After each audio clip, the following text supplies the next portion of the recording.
ምድር በባሩድ ጭስ ስትታፈንና የሰማዩ ድባብ በሚሳኤል ነበልባል ሲቀላ የታሪክ መጻሕፍት ገና ያልተጻፈውን አሰቃቂ ምዕራፍ መመዝገብ ጀምረዋል። በመካከለኛው ምስራቅ የሚሰማው የጦርነት ነጋሪት ዛሬ ከወሬ ባለፈ የሰው ልጅን ሕልውና እየተፈታተነ ይገኛል። ከበሮ በሰው እጅ ያምር ሲይዙት ያደናግር እንዲሉ ለዓመታት ሲፎክሩበት የነበረው ጦርነት ዛሬ እውን ሆኖ የዓለምን የልብ ትርታ እያቆመው ነው። የታላቁ የኢራን መንፈሳዊ መሪ አያቶላህ አሊ ኻሜኒ በአሜሪካና በእስራኤል ጥምር የአየር ጥቃት መገደላቸውን ተከትሎ የቴህራን ምድር በሐዘንና በቁጣ ማዕበል እየተናወጠች ነው። ይሁን እንጂ የወደቀ ግንድ ምሳር ይበዛበታል እንደሚባለው ሳይሆን ኢራን ከመሪዋ ሞት ማግስት ይበልጥ ክንዷን አበርትታ የጥፋት መዓት ወደ ባላንጣዎቿ እያዘነበች ትገኛለች። በዚህ የታሪክ መስቀለኛ መንገድ ላይ የሰሜን ኮሪያው መሪ ኪም ጆንጉን ድምጻቸው በፒዮንግያንግ በኩል በኃይል አስተጋብቷል።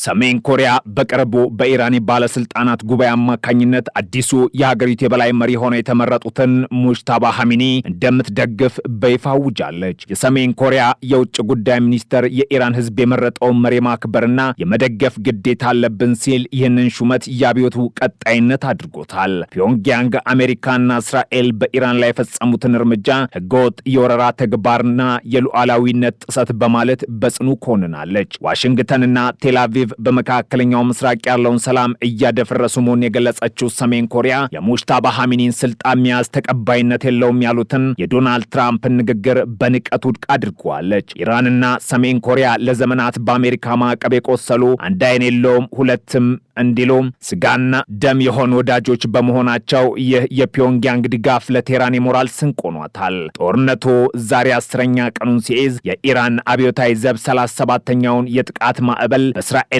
በአሜሪካ ስልታዊ ተቋማት ላይ ከፍቷል። በዝሆኖች ጸብ የሚጎዳው ሳሩ ነው እንዲሉ አበው በዚህ ግዙፍ ፍጥጫ መሃል ከተሞችና ንጹሐን ዜጎች እየታመሱ ነው። ኢራን እጅግ በጣም ከባድ ስትል የጠራቸውን የክረምሻር ሚሳኤል ናዳ ወደ ቴልአቪቭ፣ ሃይፋና ኢየሩሳሌም በመተኮስ ለ3 ሰዓታት የፈጀ ሲኦላዊ ጥቃት ፈጽማለች። ከቴልአቪቭ በስተደቡብ የሚገኘው የሄላ ሳተላይት መገናኛ ማዕከል ለሁለተኛ ጊዜ በሚሳኤል ተመቷል። በምዕራብ ኢየሩሳሌምና በሃይፋ የሚገኙ ወታደራዊ ጣቢያዎችም የሳቱ ሰለባ ሆነዋል። የኢራን አብዮታዊ ዘብ ዓላማችን ጠላት ሙሉ በሙሉ እጅ እስኪሰጥ ድረስ ጥቃታችን አይቆም ሲል አውጇል። ባጸፋው የእስራኤል ጦር በቴህራን እምብርት በሚገኝ ባንክ ላይ በፈጸመው የአየር ጥቃት የአንድ ንጹህ ዜጋ ሕይወትም አልፏል። ይህ የጥርስ በጥርስ ፍልሚያ ቀጠናውን ወደማይመለስበት የጥፋት አዘቅት እየገፋ ነው። ይበልጥ አሳሳቢ የሆነው ግን የኢራን የባህር ላይ እርምጃ ነው። በዓለም የነዳጅ ንግድ ውስጥ ወሳኝ በሆነው የሆርሙዝ የባህር ቃታ ላይ ኢራን የባህር ውስጥ ፈንጂዎችን ወጥመድ መጀመሯ ተሰምቷል። ውሃ ሲወስድ እያሳሳቀ ነው እንደሚባለው ኢራን በውጭ ኃይሎች መከበቧን ስትረዳ የዓለምን የኢኮኖሚ ደም ስር ለመቁረጥ ወስናለች። እንደ ሲኤንኤን ዘገባ ኢራን በ10 የሚቆጠሩ ፈንጂዎችን በመርከብ መተላለፊያ መስመሮች ላይ ጠመደች ሲሆን በመቶዎች የሚቆጠሩ ተጨማሪ ፈንጂዎችን በአጭር ጊዜ ውስጥ የማሰማራት አቅምም አላት። ትናንሽና ፈጣን ጀልባዎች በጨለማ ተከልለው የሚያደርጉት ይህ ተግባር ቀጠናውን የሞት ሸለቆ አሰኝቶታል። ዜና እንደተሰማ የነዳጅ ዋጋ ልጓም በጥሶ ወደ ሰማይ ዘለዋል። የዓለም የነዳጅ አቅርቦት 20 በመቶ መስተጓጎሉን ተከትሎ የኢንሹራንስ ኩባንያዎች በቀጠናው ለሚንቀሳቀሱ መርከቦች የሚሰጡትን ዋስትና ሰርዘዋል። አሁን ላይ ከ150 በላይ የነዳጅና የጋዜጣኝ መርከቦች በባህር ደጃፍ ላይ ቆመው የሞትና ሕይወት ዕጣ ፈንታ እየተጠባበቁ ነው። አሜሪካ በበኩሏ ይህንን የኢራን እርምጃ ከዚህ ቀደም ታይቶ የማይታወቅ አደጋ በማለት ፈርጀዋለች። ፕሬዚዳንት ዶናልድ ትራምፕ በራሳቸው የትሩዝ ሶሻል ገጽ ላይ ባስተላለፉት መልእክት ኢራን ፈንጂዎቹን አሁኑኑ ካላነሳች የማይቀለበስ ወታደራዊ እርምጃ ይጠብቃታል ሲሉም አስጠንቅቋል። አሜሪካ የነዳጅ መርከቦችን በጦር መርከቦች አጅቦ የማጓጓዝ እቅድ እንዳላት ቢገልጽም ግን ወደ ቀጥተኛ ግጭት ይበልጥ የሚገፋም እርምጃ ነው። የእሳት ልጅ አመድ እንዲሉ የኻሜኒ ልጅ ሙጅታባ ኻሜኒ ስልጣን መያዙ ለዋሽንግተን እረፍት ነስቷታል። ትራምፕ የሙጅታባን ሹመት ተቀባይነት የለውም ቢሉም የኢራን መሪ አማካሪ ካማል ካራዚ ግን ይህ የእርሶ ስራ አይደለም በሚል ንግግራቸውን አጣጥሏል። ኢራን አሁን 60 በመቶ የሚሆነውን የተኩስ አቅሟን በመጠቀም በመላው መካከለኛው ምስራቅ የሚገኙ የአሜሪካ ጦር ሰፈሮችን እያነጣጠረች ትገኛለች። ወታደራዊ ውጥረት ወደ ዲጂታል ዓለምም ተሸጋግሯል። የአሜሪካ የደህንነት ተቋማት ኢራን በሳይበር በኩል አውዳሚ ጥቃት ልትሰ ልትሰነዝር እንደምትችል ከፍተኛ ማስጠንቀቂያ ሰጥተዋል። የኤነርጂ ተቋማት፣ የፋይናንስ ዘርፎችና የመከላከያ ድርጅቶች የኢራን ጠላፊዎች ቀዳሚ ኢላማ ሊሆኑ እንደሚችሉም ተመላክቷል። እባብ ለራሱ ሲያጣ መሬት ይልሳል እንደሚባለው ኢራን በወታደራዊ ረገድ ብትጠቀም በዲጂታል ዓለም ግን አሜሪካን ሽባ ለማድረግ ያላትን ስውር አቅም እንደምትጠቀም ተሰግቷል። የሀገር ውስጥ ደህንነት ሚኒስቴርና ኤፍቢአይ በመላው ሀገሪቱ ያሉ ተቋማት ከፍተኛ ጥንቃቄ እንዲያደርጉ አዘዋል። በዚህ ሁሉ መሃል የኢራኑ ፕሬዝዳንት መሱድ ፔዜሽኪያን ለዓለም መሪዎች የታሪክ ትምህርት ሰጥተዋል። ኢራንን በኃይል ማጥፋት ይቻላል ብለው የሚያስቡ የታሪክ እውቀት የሌላቸው ናቸው ሲሉ ሀገራቸው ለሺህ ዘመናት በርካታ ፈተናዎችን አልፋ የጸናች መሆኗን አስታውሷል። የታሪክ ጎማ ወደ ኋላ አይሽከረከርም እንደሚባለው ኢራን አሁንም ቢሆን የራሷን ማንነትና ብሔራዊ ጥቅሟን ለማስከበር ዝግጁ መሆኗን ፕሬዝዳንቱ በጽናት ተናግረዋል። ህዝቡና መንግስቱ በአንድነት ቆመው ማንኛውንም አይነት ጥቃት የመመከት አቅም እንዳላቸውና የታሪክ ምስክርነትም ይህንኑ እንደሚያረጋግጥ አመላክተዋል። የእስራኤሉ ጠቅላይ ሚኒስተር ቤንያሚን ኔታንያሁ ግን ሌላ ካርድ መዘዋል። ኔታንያሁ ለኢራን ህዝብ ባስተላለፉት መልእክት በህይወት ዘመን አንድ ጊዜ ብቻ የሚፈጠር እድል ከፊታችሁ ነው ሲሉ ህዝቡ በአዲሱ መሪ ላይ እንዲነሳ ጥሪ አቅርበዋል። አዲሱ አምባገነን እንዳይተካ ተጠንቀቁ በሚል በሙጅታባ ኻሜኒ ላይ ህዝቡን ለመቀስቀስ እየሞከሩም ይገኛሉ። እስራኤልና አሜሪካ በርካታ የኢራን ወታደራዊ መሰረቶችን በመምታት አመራሩን ማዳከማቸውን የገለጹት ኔታንያሁ ጊዜው እየቀረበ ነው፣ ችቦውን ለእናንተ እናስረክባለን ብለዋል። ይሁን እንጂ የጥሪ በኢራን ህዝብ ዘንድ ምን አይነት ምላሽ ያገኛል የሚለው ገና አልታወቀም። የሰው ወርቅ አያደምቅም እንዲሉ የውጭ ኃይሎች የሚያመጡት ለውጥ ለኢራን ምን ይዞ እንደሚመጣ ብዙዎች በጥርጣሬ ይመለከቱታል። በሆርሙዝ ወሽመጥ ያለ ሁኔታ አሁን ወደ ፈንጂ ወይስ ድርድር ደረጃ ደርሷል። ሲቢኤስ እንደዘገበው የኢንሹራንስ ኩባንያዎች ዋስትናቸውን በመሰረዛቸው የዓለም ኢኮኖሚ ደም ስር ተቆርጧል። እያንዳንዱ በባህር ላይ ተገትሮ የሚታይ የነዳጅ ጫኝ መርከብ በሩቅ ሀገራት ለሚገኙ ሚሊዮኖች ድህንነትና ረሃብን እያበሰረ ነው። ፕሬዚዳንት ፑቲንና ዢ ይህን ሁኔታ በታላቅ ስጋት እየተመለከቱት ነው። የሩሲያ ጦር መሳሪያዎች ወደ ቴህራን መጉረፍ ቢጀምሩም የአሜሪካና የእስራኤል መብረቃዊ ጥቃት ግን የኢራንን የአየር መከላከያ አጥር በእያንዳንዱ ሰከንድ እየበሳሳው ነው። እስራኤል በኔታንያሁ መሪነት ዛሬ ቅድመ ጥቃት በሚል የሰነዘረችው እርምጃ የኢራንን ስልታዊ ኒውክሌር ጣቢያዎችና የሚሳኤል ከተሞች ኢላማም አድርጓል። የኢራን አብዮታዊ ዘብ ጀኔራሎች ምላሻችን እጅግ ጨካኝ ይሆናል ቢሎም መሪዎቻቸውና የስለላ ባለስልጣናቱ በየቀኑ መገደላቸው ግን የትዕዛዝ ሰንሰለቱን አዝረክርኮታል። ጦርነቱ አሁን ከግንባር ውጊያ ወጥቶ